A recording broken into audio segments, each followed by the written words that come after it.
From the weather team you can trust, here's Chief Meteorologist Eric Snyder. The only thing that's changed around here over these last few hours is I guess maybe we are filtering some of that sunshine, some thin high clouds working their way into the picture. Not enough to block the blue and certainly not enough to knock us out of the 70s, at least not yet. We're still at 73 at the airport. Wind out of the southwest at 13 miles per hour.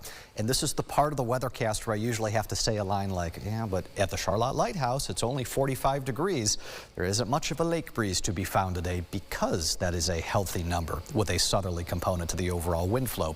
Overnight tonight, not far removed from frosts and freezes, we've got a night where the low temperature probably stays on the north side of 60 degrees across a lot of the area, with maybe a shower or two across the region. There's not going to be much in the way of wet weather tonight, and I think for most of the daylight hours tomorrow there's not going to be that much in the way of wet weather, but late tomorrow night into early Wednesday I think that's going to be our prime time.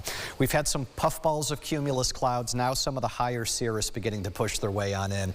Look closely at the left side here as you start getting over Lake Erie. There's a few downpours there. The track of those will be eastward. This is why there's a chance of a few of those tonight, but really this is going to be the main focus.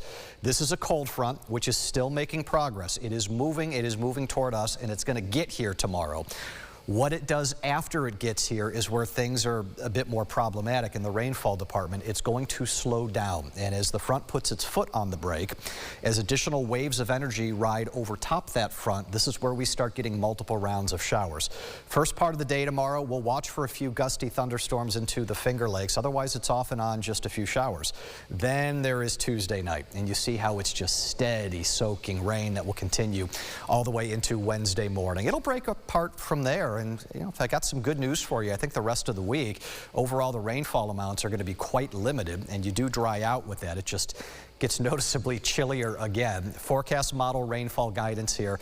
A lot of us are going to be on either side of an inch. I think relatively speaking, it's probably the Finger Lakes that stand some of the biggest numbers we're going to end up getting out of this. Pollen counts on the way down. That is one of the byproducts and a good thing with some of that wet weather.